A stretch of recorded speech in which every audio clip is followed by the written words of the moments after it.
I think I would like to start with a little warm-up slide. And this is an obligatory Plato slide for George. Because Plato was a system developed at U of I. Okay? And it has an acronym attached to it.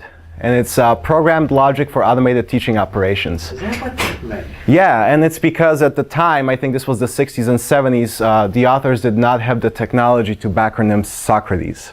So they settled for Plato, but I think it was supposed to be more of a Socratic system, right? And one of the nice things that Plato has brought us are things like personal notes, Talk-O-Matic, Term Talk, Monitor Mode, Remote Screen, and emoticons. So those are essentially ways of communicating with students online, right? And because this is happening in the 60s and 70s, such tools have never existed. And if you notice, to this day, we still use these things to deliver online courses. So when George refers to, it says Plato did this, he's not actually joking. I looked into it. It did do all these things. So the ideas have been there for a long time. It did more. It could write Chinese. It could write Chinese also. I'll add that to the version 2.0 presentation. So after some time, I think Plato became an enormous system. It wrote the Republic, and it was retired. Okay. So what I'd like to talk to you about today is actually a framework that I've sort of found to be very useful when it comes to evaluating online technologies and when it comes to also trying to figure out where online technology should be going, especially in teaching of mathematics. And that framework is usability. Okay? Now, usability means a lot of different things to different people, and I think what I'll try to do here is I will define usability in a very concrete and direct sense, in a way that you can actually quantifiably measure, and in the way in which usability is measured in the real world. Okay? But let me kind of take you on a little short journey about how I came up with usability.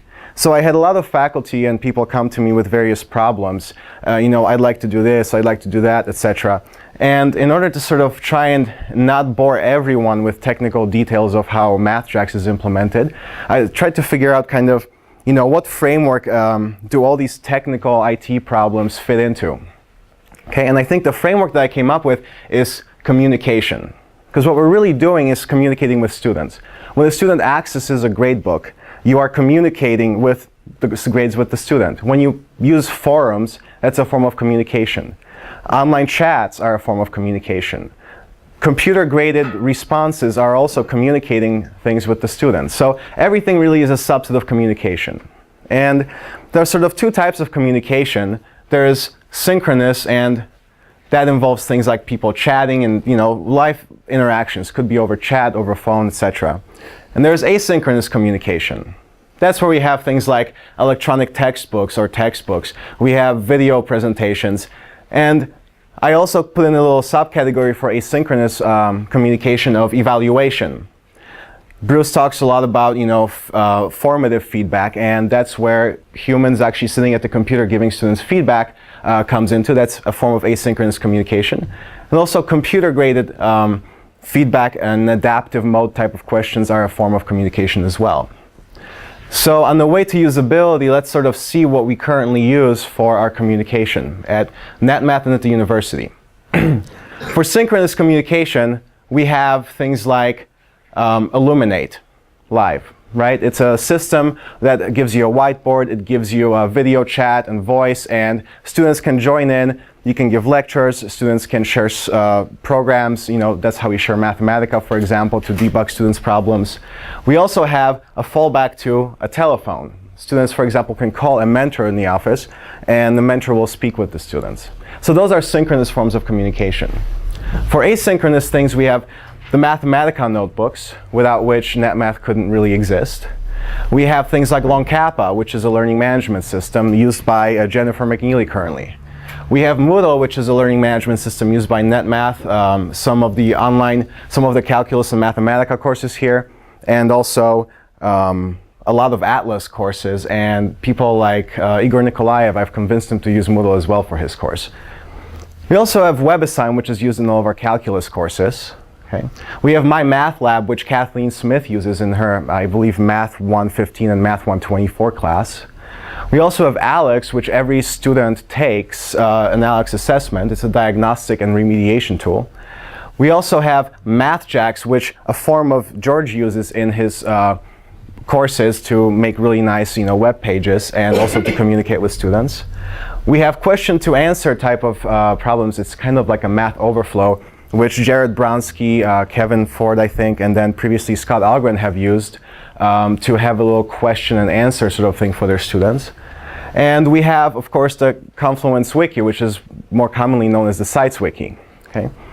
So what you see here is that at the U of I, we have a whole bunch of different tools that people use to communicate with students online. And there is a lot of overlap between these. You can do very similar things in WebAssign, LongCap, my Math Lab, Moodle.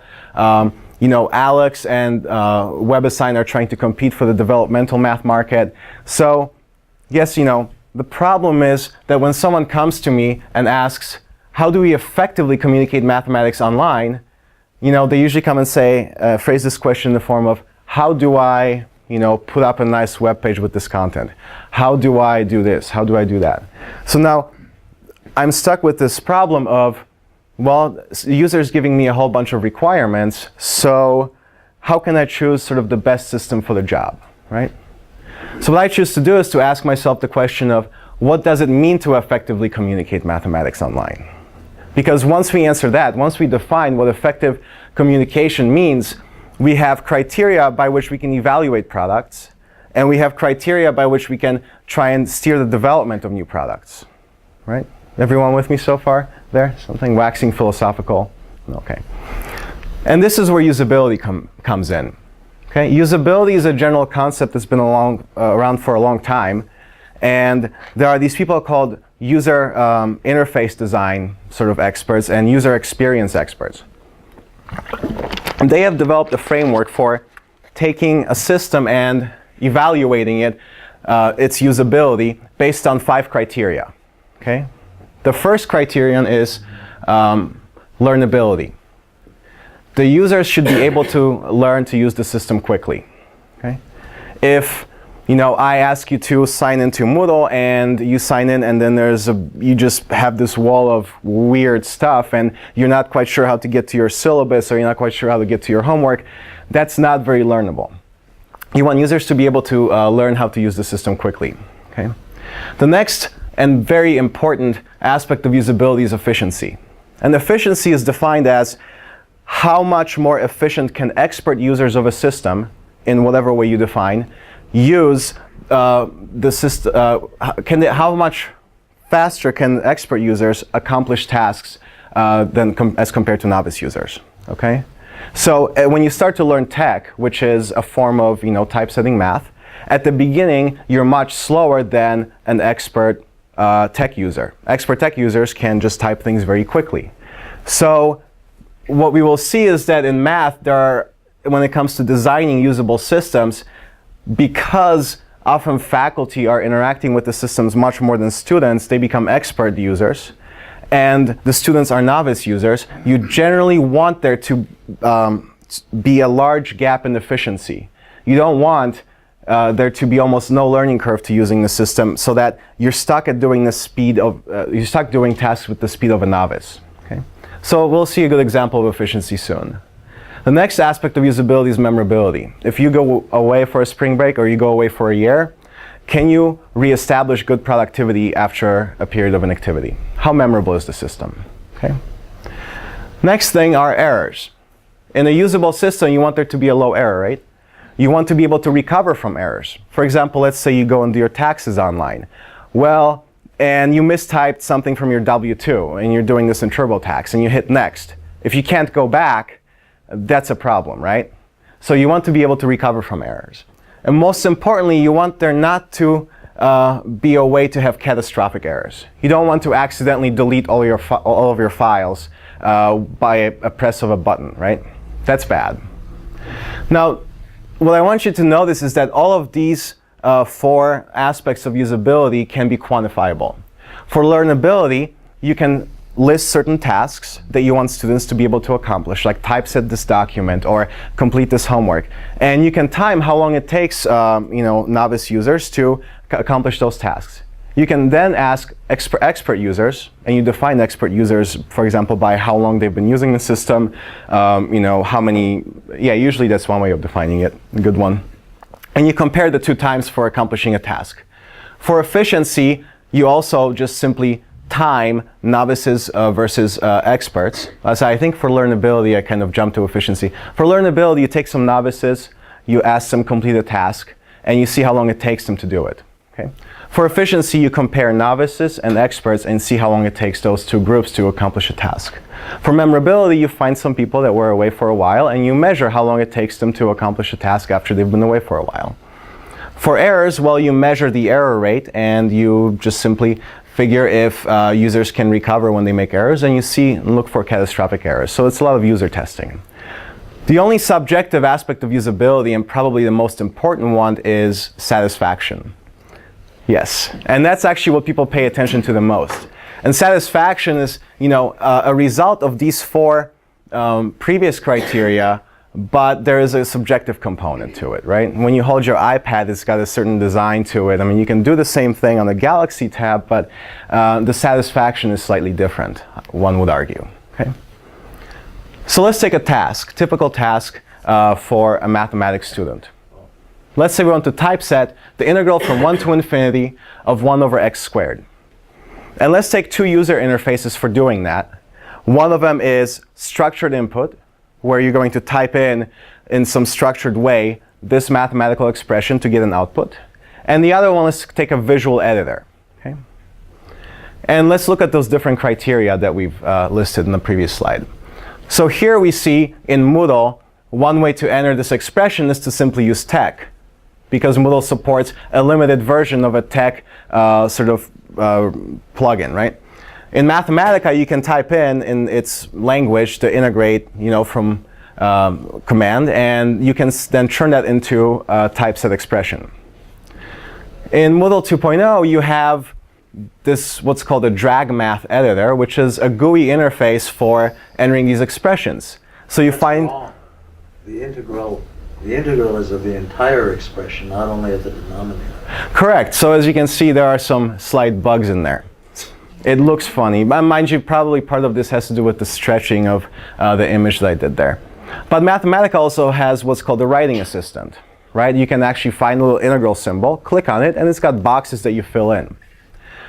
So let's think about the learnability of these two. The first one is difficult to learn. You need to learn the commands to use in order to successfully typeset these expressions. Except you can cut and paste. Yes. And the second one is very easy to use. It takes almost no learning to be able to find the correct symbol that you want to visually appear on the page and typeset it. But it doesn't work. But it doesn't work. Let's look at the efficiency. There's a huge difference in efficiency between these two systems. When you start a novice tech user and you ask that user to typeset some expressions, that person will have to go look things up, and it'll be much slower than an expert user who simply just starts typing everything out, right? 2 weeks. 2 weeks. And George has experience with that because George's students, I think in the 402, 403, and 348 classes, all learn tech as part of the course. So I'm actually glad to hear that, because I think that this kind of structured input is a really good way of entering and typesetting math. I don't think that's any worse than Mathematica. Fair enough. Okay, so next we've got memorability. And well, memorability of trying to type in structured input, it's not too bad. You learn to pick things up much more quickly if you've been away for a while than if you had just started. Whereas this sort of system is extremely easy to use. There isn't almost anything difficult to using these systems, so you can go away for 2 years and come back and still be able to use it. Now let's look at errors. Wait, there's one criterion, is strength. On the left, right? That one can do like 200 pounds, that like 300 pounds. I was thinking of a structured set of equations. Try doing a structured set of equations with Word over here, and it'll take you an hour. Correct.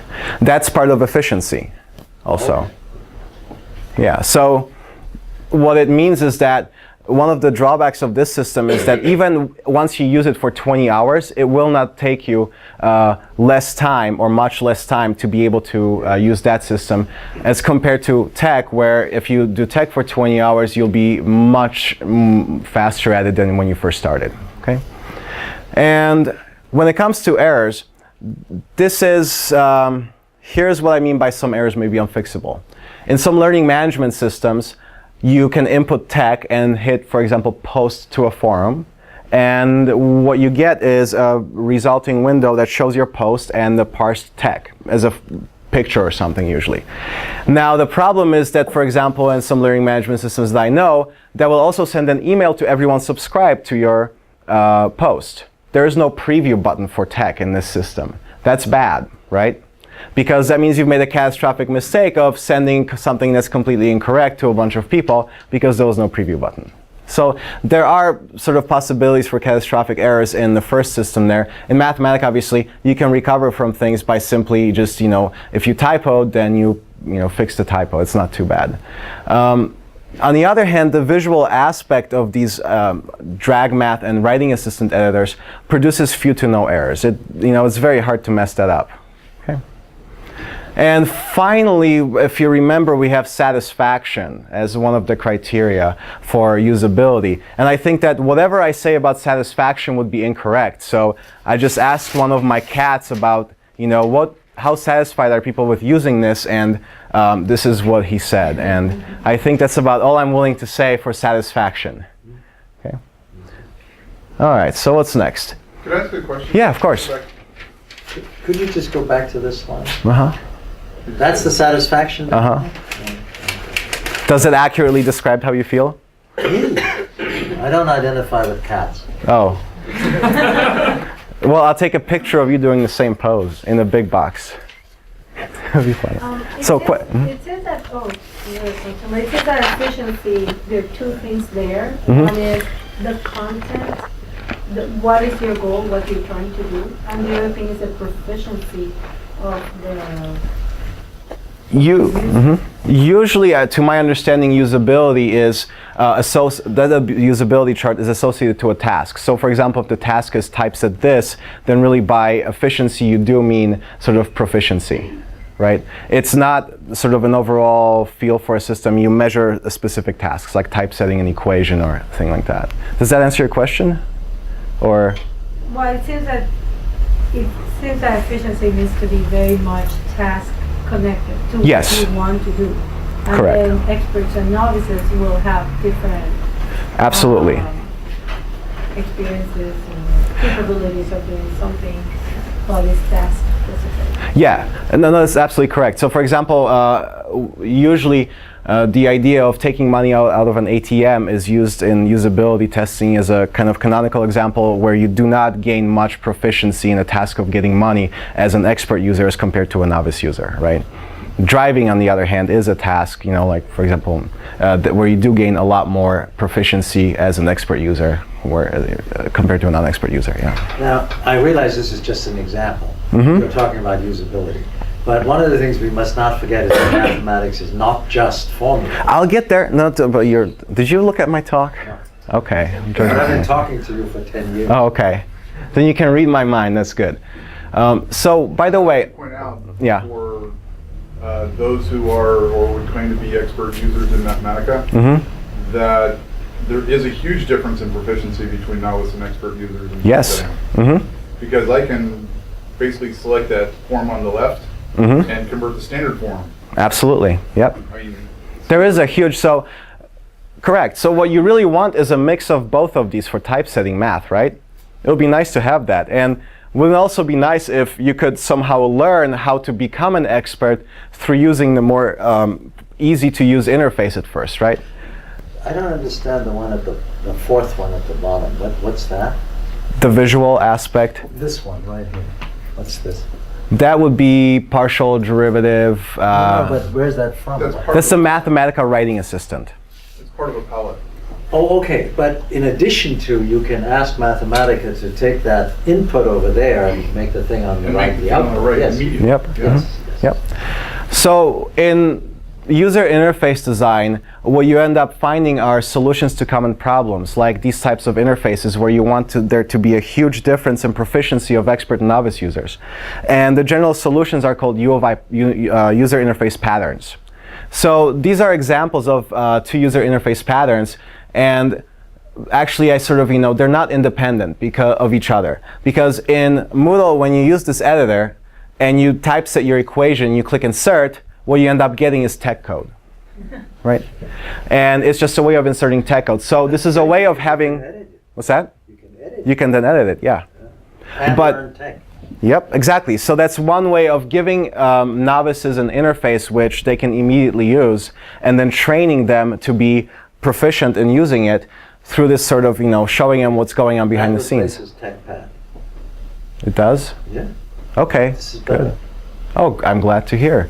So we've just replaced TechPad, which is George's homegrown program for sort of having students do tech in the web browser. It's actually No, quite nice. the TechPad is the one off the web. Oh, it's off the web? Oh, so it's TechWins that's in the web browser. Okay, gotcha. All right. You haven't got anywhere close to TechWins yet. No, not yet. You can write a book in TechWins. Right. Well, it is just an interface to tech, Yeah. like the real one. So this is a very common user interface pattern. Create what are called sort of accelerators, in which case this typesetting would be an accelerator, and then provide also a nice interface for novices to be able to use the system and then allow them to transition to an expert phase. Okay? The same thing happens on the web. So here's an example from Wolfram Alpha. I can type integrate 1 over x squared from 1 to infinity, and it actually produces a nicely typeset output.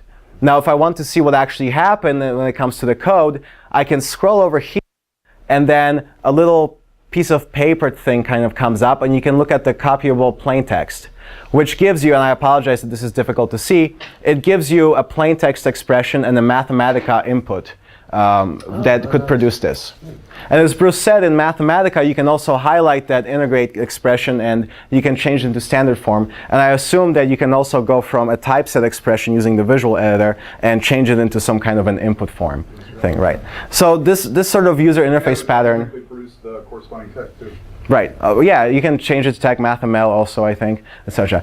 So since communicating mathematics, really requires typesetting, it seems like this issue has, it's on its way to being solved. It's just a matter of integrating it with enough systems. But there's a problem there, as George pointed out. The problem is that mathematical expressions are actually living creatures, right? When I write f of x is equal to 2x, I'm not just typesetting something. I'm defining a mathematical object which can interact with other mathematical objects, right? I can evaluate it, I can square it, I can add to it. So it's because we're coming from a world where on the chalkboard, if I write f of x is equal to 2x, to do anything with it, I have to continue using that expression and create, typeset what I'm doing in my head. But instead, if we are able to somehow typeset mathematical expressions and then use them in whatever operations we'd like, that would be really nice. And there's a lot of progress which has been there's a lot of progress that has been made towards that goal. So for example, we'd like our input to be evaluable, right? And this is my representation of someone saying that he would like this to be a valid, an acceptable input which can be evaluated. Okay. I really like this picture, so I had to put it in here. Has anyone seen that on the internet yet? Here you have? Okay, because this guy basically saying, I'm not saying it was aliens, but it was aliens. And it's kind of cool. So we'd like our input to be valuable, and when it comes to input, here's kind of what's happening in the field. Some people say, I want our students to be able to enter sine of 2x, cosine of 3x, and compare the answer to what the correct answer should be. So for example, with WebAssign, you see that they allow you to sort of do this more natural input, where you don't have to put parentheses around it, and you don't have to use structured input. Wolfram Alpha is another example of that, right? Now, then you have structured input, where, for example, in Mathematica, I can compare if my answer is correct by simply using this double equality sign. Right? And I don't have to worry about how I enter my expression because it's a very structured way of doing it. And finally, here's a big problem for doing math online. There are infinite ways to enter input. Okay? For example, let's say I look at the problem of writing a function with constant slope which passes through the origin.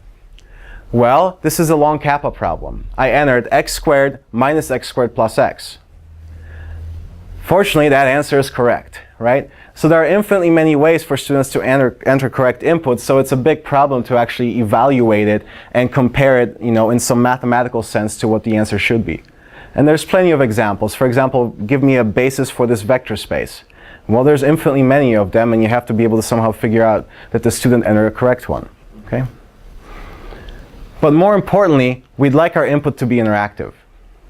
Because let's say I do a question where I'm asked to find the derivative in part A. And in part B, I have to find the equation of a tangent line. Well, I already wrote down the formula for the derivative. Why can't I use it and just plug my point into it, right? I should be able to do that. So for example, in Mathematica notebooks, that's very easy to do. You just define your function and then, oh, look, I can use it in subsequent computations. And there's this Virus plugin for Moodle, for example, where I can do the same thing. And it's, as you can tell, there's a big difference in quality of the resulting picture. But, they're making progress. The thing on the right is a Moodle plugin called Virus, which provides you with some computer algebra system capabilities in inserting Moodle pages. It is a terrible drawing. Yeah, I'm not a big fan of where the thing currently is. Once you know Moodle, you don't have to learn Mathematica. Well, again, what's the advantage or disadvantage, right? I mean, some systems are good for something, some are better for other things. What's the, can you explain the thing on the top with the red arrow? The red arrow is, once I define this function, f of x goes to 2x, it's sort of, the red arrow designates output. Here's what I think you put in. Oh, so, that's where the students get it from. I keep seeing arrows all over their homework. Oh no, they don't. This Atlas does not have this plugin installed. But the red arrow means this is what I believe you typed in. The function x goes to 2x, and then so it's the output. What's that? You're colorblind. No, that's terrible. I know. There was another bad one on the previous page. 0 bar 0. Yeah. That looks like a restroom in a European railway station. It's long kappa, and the developers are European, so it's very likely. And well, so to be fair, the satisfaction of using this system in particular is very low, and that's the experience that I had. It was actually not very learnable. I had to look up a whole bunch of commands. I don't think I could reproduce them very easily from memory. So if you look at all those different criteria, it's not the greatest thing. Here in Mathematica, I find it to be much more easy to use. I just also would like to point out the difference in intelligence as to what a graph is. Over here, it has the usual crossbar in the middle, which in 3D is useless. And Mathematica now, for what, 25 years, 30 years already, understands that it's the box that needs to be dimensioned. Yep. So, to sort of conclude my short talk here, the question is, how are we going to get there? There being a well-designed interface for communicating mathematics, right? And I kind of thought about it and I said, wouldn't it be nice if we had a system which combines typesetting with interactive expressions, right? That would be cool. And, I can maybe define my function and plot it, and I can also typeset it. And how would I typeset it? Well, what if I write this integrate thing, and what if I highlight it and click something, I don't know, Control M, and I get myself an integral? That's nice. So what if, there's a little palette that pops up? And more so, wouldn't it be cool if this was actually somehow connected to U of I, right? And I just hope that one day we can see such a system in place, because I think that that's probably part of the future of, this. So anyway, this is my talk, and let's hear some questions. You did mention graphics. I didn't mention what graphics. What am I mentioning? Okay, one thing that's totally missing here is the palette. Oh boy. Right? Uh-huh. And this is something that concerns my business.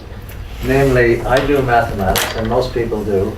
Usually mathematicians say, I never was any good artist, and then they draw something on the board anyway. But you draw mathematics. And Lou Kaufman, many years ago, said, what I really, really want for Christmas, being Jewish, you probably meant Hanukkah, was What he really wants is the ability to talk to another person over the internet with a little notepad on the side and a stylus so that he could draw pictures and write at the same time. Such a simple thing. It does exist, by the Yeah. way. But it's clumsy, hard to get to, and nobody knows. Usability. Yeah. That's why this So, usability thing is something I want to focus One of the on. biggest problems is that diagrams, even the ones you draw freehand, are simply unavailable in any of these things that you've shown. Just not there. There are workarounds, but they are difficult to use. Just not there. They're not built into the system. Integration is a big aspect of usability. I mean, what you want, for geometry courses you want more. For geometry courses you want accurate drawings. So therefore you need to have something like Geometry Sketchpad attached to the interface, or KSEG, or whatever. It should be variable. But for regular things, sometimes I just want a spline curve. But note that what you said, On the spline, I can't draw anything because it doesn't spline my hand as I draw it. correct, but sort of the point here was that when you mentioned you want something like KSEG or Geometry Explorer connected to the interface, the connecting to the interface is a question of usability, because Geometry Explorer and KSEG do exist. You can produce drawings in Geometry Explorer and KSEG, you can export them and upload them and share them with people, right? It's a matter that it's mostly an issue that you cannot do so efficiently through the learning management system, and that really is an issue of usability, right? The process of creating geometry, sort of a sketch, is difficult. It's got high learnability, it's difficult to learn, it's inefficient, etc. So those are the aspects that one wants to improve. And I think that usability is a really good framework for talking about these things, because then you can actually specify concrete tasks and goals that you want to accomplish. You can hand those things to developers, then they come back and they kind of try and slap you in the face, say we can't do that, but you give them some more time and they finally come up with a solution. See, right now what's going on is there are all these different tools, and a lot of the people who actually design the interfaces behind these learning management systems are the same people that actually program them. Well, that's not going to work long term, because you really do want these user interface people to come in and say, here's what we want the interface to be like, and then let's build the code around it, or let's integrate these systems that way. Because the technology's there, it just hasn't been integrated and created in a usable way, right? I mean, people still use tech. Why didn't Microsoft take over the typesetting world? Well, it's because it's really hard to use typesetting in Microsoft Word. And Microsoft Word is really difficult to use by itself with all the bells and whistles, and it changes all the time. So I think usability is a really good framework for evaluating these products, and also for trying to figure out where we want to steer new development. I'm very old, and I thought when I was a graduate student that, especially when I was typing up my dissertation, I said, thank heavens, with the internet, with teletypes and typewriters, this crazy notation that mathematics has developed over centuries is going to have to go, because you can't do little squiggly S's. And then Knuth comes along and he solves the problem, and so now there isn't even any question. Now they have more symbols than even a typesetter can use, right? Especially the algebraists for some reasons. They're starved for pictures, these algebraists. Most topologists love their diagrams too. I don't know why. Maybe there is something like this, and maybe actually it's not any here in the room, but something like the iPad, the touchpad, removes this business. I mean, there was something on Microsoft had something like that for the predecessors to the touchpad. OneNote? Huh? Yeah, OneNote, and there was things that you could draw, and it would resolve them either into letters or the alphabet. Optical character recognition, right? And again, this is a difficult problem in math, and there is some software that tries to do that. I'm not sure how successful it is, but again, we don't only want to typeset mathematics, we do want these things to be interactive, and evaluable and such, because I think that it's much easier to again, go through a long problem where you have to, write out, what's the derivative of this function? You write it, why shouldn't you be able to just evaluate it, right? And it sounds like a very reasonable thing to do. Or play around with it, what happens when you square it? What happens when you subtract it from something else? And it's very easy to do on the computer. Like they do have the technology to do that. So I guess the conclusion again is that usability is really a framework for trying to figure out where things should be going and evaluating them. There was something else that occurred to me while you were talking. The thing, what is it you call learning management? Whatever. The thing, also, it should be possible for the expert to teach the novice how to improve from a novice to a journeyman to an expert. And sometimes the system has it built in. Yeah, well, for example, the Moodle, one of the things that charmed me in Moodle is that I could, the student writes some email math, and like just this morning I said, I don't want to really take a pencil and write it down. I'll write it down in tech. The student gets it back and can click on it and see the tech code. And after that, I begin to, I said 2 weeks to get started. By the end of the semester, they're all writing tech. Yeah, that's excellent. It doesn't really hurt. Now, I still can't evaluate. Right. So, if Mathematica were to become more generous in its input. What do you mean by that?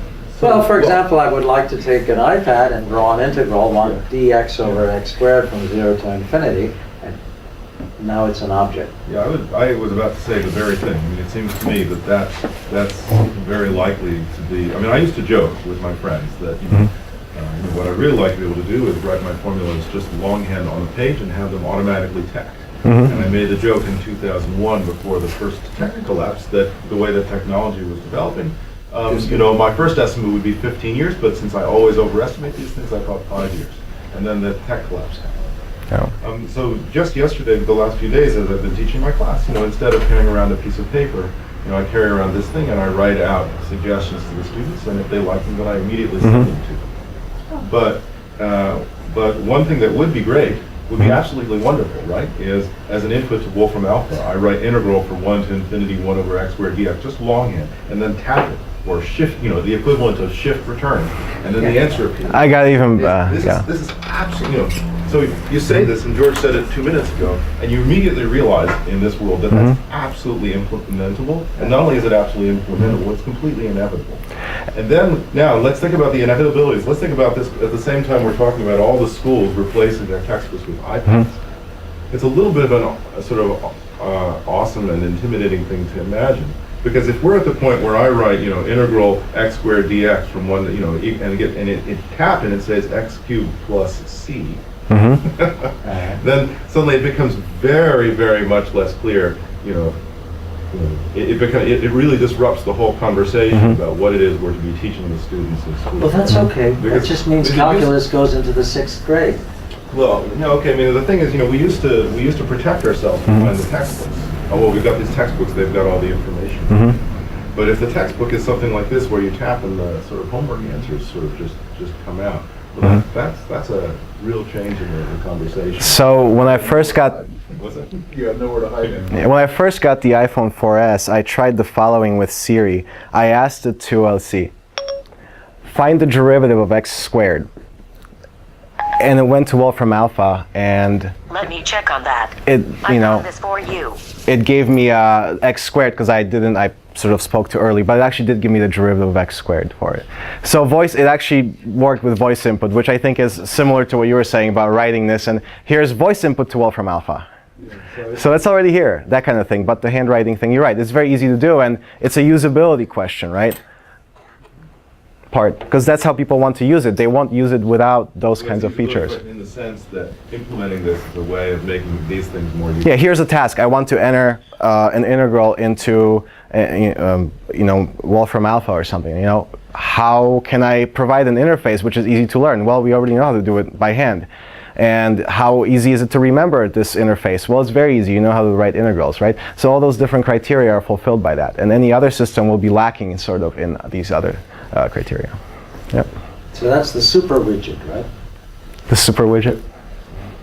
The ultimate widget. The ultimate widget. Excellent. Yeah, very cool. Excellent. All right, Well, any all other right, questions? Thank the speaker.